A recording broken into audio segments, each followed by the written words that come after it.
قل إن كنتم تحبون الله فاتبعوني يحببكم الله ويغفر لكم ذنوبكم. السلام عليكم ورحمة الله وبركاته. الحمد لله والصلاة والسلام على رسول الله وعلى آله وصحبه أجمعين. أما بعد ഫത്തഖുല്ലാഹ ഇബാദല്ലാഹ്. സ്നേഹമുള്ള വിശ്വാസികളെ, സഹോദരി സഹോദരന്മാരെ, സുഹൃത്തുക്കളെ, പവിത്രമായ മുഹറം മാസം നമ്മിലേക്ക് കടന്നു വരുന്നു. ഈ മുഹറം മാസത്തെ സംബന്ധിച്ചിടത്തോളം നബി സല്ലല്ലാഹു അലൈഹി വസല്ലമ അതിൽ നമ്മോട് നിർവഹിക്കാൻ പറഞ്ഞത് ആശൂറയുടെ വ്രതമാണ്, താസുഅയുടെ വ്രതമാണ്. അഥവാ മുഹറം 9-നും 10-നും നോമ്പെടുക്കാനാണ് കൽപ്പിച്ചിട്ടുള്ളത്.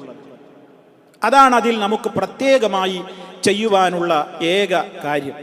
എന്നാൽ അതിൽ നിന്നും വ്യത്യസ്തമായിക്കൊണ്ട് ഈ ഒരു മുഹറം മാസത്തിലേക്ക് പ്രവേശിച്ചു കഴിയുമ്പോൾ ചില ചടങ്ങുകൾ മുസ്ലിയാക്കന്മാര് സോഷ്യൽ മീഡിയകളിലൂടെ നിർബാധം, അതെല്ലാ വർഷവും അവർ പറയും, ഇക്കൊല്ലവും പറഞ്ഞിരിക്കുന്നു, അവർ നിർബാധം പ്രചരിപ്പിച്ചു കൊണ്ടിരിക്കുന്ന ചില കാര്യങ്ങളുണ്ട്.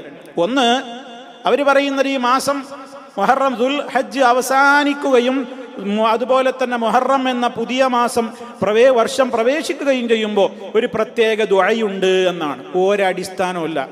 വർഷാവസാനത്തിൽ ചൊല്ലേണ്ട ദുആ എന്ന നിലക്ക് നബി തങ്ങൾ സല്ലല്ലാഹു അലൈഹി വസല്ലം ഒന്നും പഠിപ്പിച്ചിട്ടില്ല. വർഷാരംഭത്തിൽ ചൊല്ലേണ്ട പ്രാർത്ഥന എന്ന നിലക്കും അവിടുന്ന് നബി സല്ലല്ലാഹു അലൈഹി വസല്ലമ സ്വഹാബത്തിനോടൊന്നും പഠിപ്പിച്ചു കൊടുത്തിട്ടില്ല. ഇവരിതാ പറയുന്നുവെന്ത്, മുഹറം 1-ന് പ്രത്യേകം ചില ചടങ്ങുകൾ. അതെന്താണെന്നറിയോ? ഒരു കഷ്ണം കടലാസ് എടുക്കുക. ഒരു മുസ്ലിയാർ പറയുന്നത് തന്നെ നമുക്ക് കേൾക്കാൻ സാധിക്കും.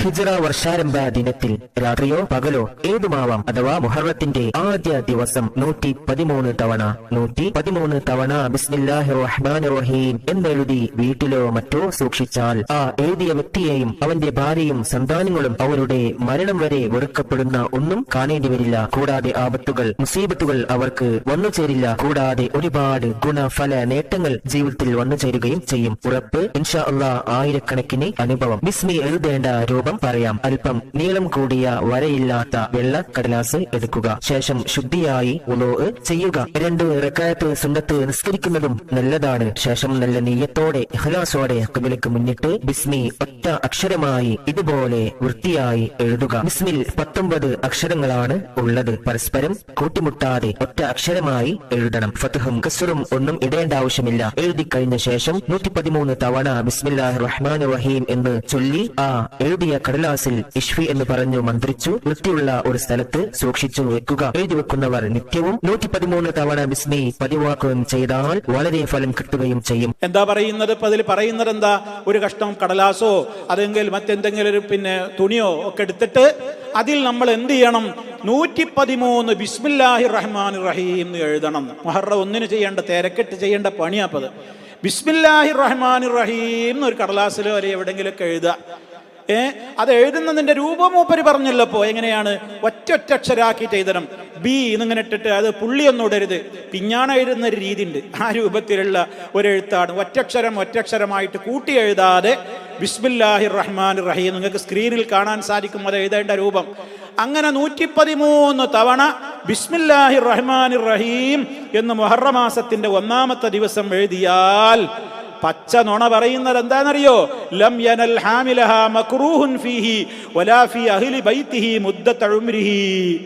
ആ ഒരു വർഷത്തിൽ പിന്നെ അവന്റെ വീട്ടിലോ അവന്റെ ആയുസ്സിലോ അവന്റെ കുടുംബക്കാരിലോ യാതൊരു നിലക്കുള്ള വേണ്ടാത്തരങ്ങളും അതുപോലെ തന്നെ വെറുക്കപ്പെട്ട കാര്യങ്ങളും അപകടങ്ങളും ഒന്നും സംഭവിക്കൂല എന്ന് ചില മഹാന്മാര് പറഞ്ഞിട്ടുണ്ട് എന്നും പറഞ്ഞിട്ട് ഇവരിങ്ങനെ സമൂഹത്തോട് എഴുതി പഠിപ്പിക്കുകയാണ്. ഇമ്പോസിഷൻ എഴുതിക്കുന്നത് പോലെ 113 തവണ ഒരു പേപ്പറിൽ ഇങ്ങനെ ബിസ്മില്ലാഹിർ റഹ്മാനിർ റഹീം എഴുതണം പോലും ആരാടോ ഇത് പഠിപ്പിച്ചത്? ഇങ്ങനെ ഒരു കാര്യം മെനക്കെട്ട് കുത്തിരുന്ന് ചെയ്യാൻ അതാരാണത് പുണ്യമാണെന്ന് പഠിപ്പിച്ചത്? നബി സല്ലല്ലാഹു അലൈഹി വസല്ലം സ്വഹാബത്തിന് പഠിപ്പിച്ചിട്ടില്ല. അതുകൊണ്ട് അതൊരു ബിദ്അത്തായ രീതിയാണ്, ശ്രദ്ധിക്കുക. വേറൊരു പിന്നെന്താ പറയുന്നത്? 360 തവണ ആയത്തുൽ കുർസി. നോക്കണം, നിങ്ങൾ അടുത്ത പരിപാടി ഇടിപ്പിക്കുകയാണ്. എന്താണത്? മൻ ഖറഅ ഫീ അവ്വലി യൗമിൻ മിൻ മുഹറം ആയത്തുൽ കുർസി 360 മറ മഅൽ ബസ്മലത്തി ഫീ കുല്ലി മറത്തിൻ ഫഇന്നഹാ ഹിസ്നുൻ മിനശ് ശൈത്താനിർ റജീം ഫീ ദാലികൽ ആം. കണ്ടോ, ഉണ്ടാക്കുകയാണ് ഓരോന്ന്. എന്ത്? ആരെങ്കിലും മുഹറമാസം 1-ാം തീയതി തന്നെ ആയത്തുൽ കുർസി 360 തവണ ഓരോ തവണ ചൊല്ലുമ്പോഴും തുടക്കത്തിൽ ബിസ്മില്ലാഹിർ റഹ്മാനിർ റഹീം എന്ന് ബിസ്മിയും കൂട്ടിയിട്ട് 360 തവണ ആയത്തുൽ കുർസി പാരായണം ചെയ്താൽ അക്കൊല്ലം മുഴുവനും റജീമായ ശൈത്താന്റെ ശർറിൽ നിന്ന് അവനൊരു സുരക്ഷയാണ്. എന്നിട്ട് ഒരു പ്രാർത്ഥനയും പഠിപ്പിക്കുന്നുണ്ട്. ഒരു പ്രാർത്ഥന. എന്താണ് ആ പ്രാർത്ഥന? اللهم يا محول الأحوال حول حالي إلى أحسن الأحوال بحولك وقوتك يا عزيز يا متعال وصلى الله تعالى على سيدنا محمد وعلى آله وصحبه وسلم. അള്ളാഹിനോടാ പറയുന്നതൊക്കെ. അള്ളാഹു പറയുന്നത് ശരിക്കും പേരുടെ നിയമത്തിന് എതിരാണ്. പ്രാർത്ഥനയ്ക്ക് അള്ളാഹിനോടാ. വർഷത്തെ മാറ്റിമറിക്കുന്നവനായ അള്ളാഹുവേ, എൻ്റെ കാര്യങ്ങളൊക്കെ നല്ല സ്ഥിതിയിലേക്ക് മാറ്റണേ എന്നൊക്കെ പറഞ്ഞൊരു സലാത്തും ചൊല്ലിയിട്ടുള്ള അവസാനിപ്പിക്കലാണ്. അർത്ഥത്തിന് തകരാറൊന്നുമില്ല. പക്ഷെ ഇവരെ സംബന്ധിച്ചിടത്തോളം ഈ ദുആ മുനാഫിക്കിന്റെ ദുആയാണ്, കാഫിറിന്റെ ദുആയാണ്. കാരണം അള്ളാഹിനോട് നേരിട്ട് ചോദിക്കുക, റസൂലുള്ളാഹിനോടോ മഹാന്മാരോടോ ഒക്കെ ചോദിക്കാതിരിക്കുക എന്നുള്ളത് മുനാഫിക്കിന്റെ ലക്ഷണമാണ്, കാഫിറിന്റെ ലക്ഷണമാണല്ലോ. അപ്പൊ ഇവർക്ക് ഇതൊന്നും ചൊല്ലാൻ പാടില്ല. പക്ഷെ ഇതിങ്ങനെ ഇടക്കൊരു സത്യം അങ്ങനെ അള്ളാഹിനോട് നേരിട്ട് പറയാന്ന് വിചാരിച്ചിരിക്കും ആയിരിക്കും എന്നൊക്കെ നമ്മൾ സമാധാനിക്കുക. എന്തായാലും ഇതൊരു ബിദഅത്താണ്. എപ്പോഴാണ് ബിദഅത്താകുന്നത്?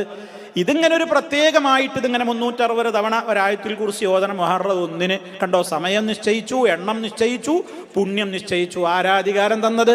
അപ്പൊ ബിദഅത്തായ പരിപാടിയാണിത്.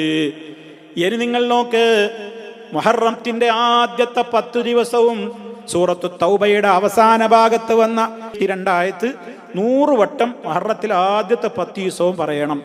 അത് ആശൂറായിന് 10ന്റെ അന്ന് 1000 തവണ ചൊല്ലിയാൽ വമ്പിച്ച പ്രതിഫലമാണ്. 1000 തവണ അന്ന് ഒക്കെ ഇതൊക്കെ തന്നെയാണ് ഇങ്ങനെ ചൊല്ലാൻ പറയാണ്. നോക്കി നിങ്ങൾ. ഇനി വേറൊരാൾ പറയുന്നത് എന്താണ്? ഖുർആനിലെ ആയത്തുകളുടെ എണ്ണത്തിന്റെ തോതനുസരിച്ച് എത്രയാ അവനെ എണ്ണം നിശ്ചയിക്കുന്നത്? 6666 തവണ. അങ്ങനെയാണോ ഖുർആനിലെ ആയത്തുകളുടെ എണ്ണം? നിങ്ങൾ ഖുർആനിലെ സൂറത്തുകളൊന്ന് കാൽക്കുലേറ്ററിൽ എടുത്ത് അതിൻ്റെ നമ്പറോട്ടൊന്ന് കണക്കൂട്ടി നോക്കി. 6666 അതെന്നെ നോണയാണ്. അപ്പൊ 6666 എന്നൊരു മഹത്തായ എണ്ണം നിശ്ചയിച്ചു.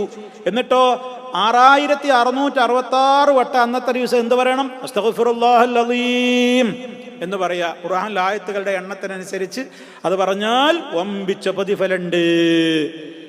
ഇത് ഈ രൂപത്തിൽ. പിന്നെ മുഹറം 10-നോ ഹസ്ബുനല്ലാഹു വ നിഅമൽ വകീൽ നിഅമൽ മൗലാ വ നിഅമൻ നസീർ എന്ന് 70 തവണ പറഞ്ഞാൽ ഒരപകടങ്ങളും ആ വർഷത്തിൽ ഉണ്ടാവുകയില്ല. പിന്നെയോ സുബ്ഹാനല്ലാഹ് വൽഹംദുലില്ലാഹ് വലാ ഇലാഹ ഇല്ലല്ലാഹു വല്ലാഹു അക്ബർ വലാ ഹൗല വലാ ഖുവത ഇല്ലാ ബില്ലാഹ് എന്ന് 70 തവണ മുഹറം 10-ന് പറഞ്ഞാൽ ആ കൊല്ലം അവൻ മരിക്കൂല. അപ്പൊ കണ്ട, മരിക്കാതിരിക്കാനും ദിക്റുണ്ട്.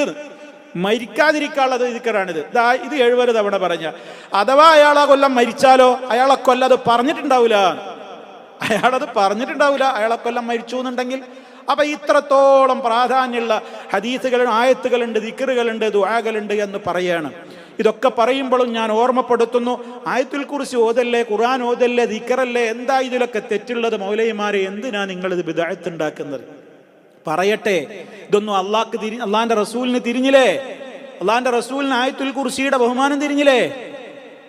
ബിസ്മിയുടെ ബഹുമാനം തിരിഞ്ഞില്ലേ? ദിക്റുകളുടെ ബഹുമാനം തിരിഞ്ഞില്ലേ? അസ്തഗ്ഫിറുല്ലാഹയുടെ ബഹുമാനം തിരിഞ്ഞില്ലേ? സുബ്ഹാനല്ലാഹയുടെ ബഹുമാനം തിരിഞ്ഞില്ലേ? അവരാ അള്ളാഹു നിശ്ചയിക്കാത്ത, അവന്റെ റസൂലിലൂടെ പഠിപ്പിക്കാത്ത സമയം, എണ്ണം, വണ്ണം ഒക്കെ നിശ്ചയിച്ചിട്ട് അതിന് പ്രത്യേകതയും പ്രാധാന്യവും ഉണ്ടെന്ന് പറയുന്നതാണ് ബിദ്അത്ത്.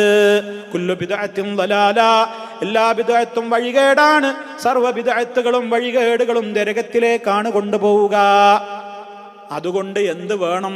അള്ളാന്റെ റസൂല് പഠിപ്പിച്ചോടത്ത് നിന്നോളി. ആയത്തല്ലേ, ദിക്റല്ലേ, ഖുർആനല്ലേ എന്ന് പറഞ്ഞിട്ട് അനവസരത്തിൽ അതിനില്ലാത്ത മഹത്വവും ഇല്ലാത്ത എണ്ണവും വണ്ണവും നിശ്ചയിക്കരുത്.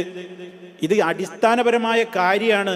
മുസ്ലിയാക്കന്മാര് വരെ ഈ കാര്യത്തിൽ സമ്മതിക്കുന്നില്ലെങ്കിൽ വേറെ പല കാര്യങ്ങളും എത്തുമ്പോൾ അവരിതൊക്കെ സമ്മതിക്കുന്നുണ്ട്. ഈ അടിസ്ഥാന തത്വം എന്ന് നിങ്ങൾ മനസ്സിലാക്കണം. അനവസരത്തിൽ ഖുർആൻ ഓതിയാൽ അങ്ങനെ ഉണ്ടാവുമെന്ന് ചോദിച്ചു നോക്കിയേ. ഉദാഹരണം, ഒരു മുസ്ലിയാരോട് നിങ്ങൾ ചോദിക്ക്, റുക്കൂയിൽ ഞാൻ ഫാത്തിഹയാണ് ഓതുന്നത്, ശരിയോ തെറ്റോ? മുസ്ലിയാർ അല്പബോധമുള്ള മുസ്ലിയാരാണെങ്കിൽ എന്താ മറുപടി പറയാ? തെറ്റാണ്, നീ ഫാത്തിഹ ഓതിയാ നിനക്ക് ശിക്ഷ കിട്ടുന്ന പറയാ. എന്താ കാരണം? റുക്കൂഴ് അതിനുള്ളതല്ല, റുക്കൂഴ് ഖുർആൻ ഓതാനുള്ളതല്ല. അപ്പൊ ഈ ചോദ്യം തിരിച്ചു ചോദിച്ചാൽ അങ്ങനെ ഉണ്ടാവും, ഫാത്തിഹയല്ലേ, മഹത്വമുള്ളതല്ലേ, മഹത്വമേറിയ ഖുർആനല്ലേ, ഒരക്ഷരത്തിന് 10 പുണ്യല്ലേ എന്നൊക്കെ അവിടെ ചോദിച്ചാൽ എങ്ങനെ ഉണ്ടാകും? അതന്നെ ഇതിൻ്റെയും മറുപടി. സാധാരണക്കാർക്ക് മനസ്സിലാവാൻ വേണ്ടി ഒരു ഉദാഹരണം പറഞ്ഞു എന്ന് മാത്രം. അള്ളാഹു നേരറിഞ്ഞ് ആ പാതയിൽ മുന്നേറുവാനുള്ള തൗഫീഖ് എല്ലാവർക്കും പ്രദാനം ചെയ്യട്ടെ. സുന്നത്തുകൾ അനുസരിച്ച് ജീവിക്കുക, ബിദഅത്തുകളെ ഒഴിവാക്കുക, നബിചര്യകളെ അനുധാവനം ചെയ്യുക. റബ്ബ് തൗഫീഖ് പ്രദാനം ചെയ്യുമാറാകട്ടെ, ആയുരാരോഗ്യം നൽകി അനുഗ്രഹിക്കുമാറാകട്ടെ. റബ്ബന തഖബ്ബൽ മിന്നാ إنك أنت السميع العليم. اللهم صل على محمد وعلى آل محمد. والسلام عليكم ورحمة الله وبركاته.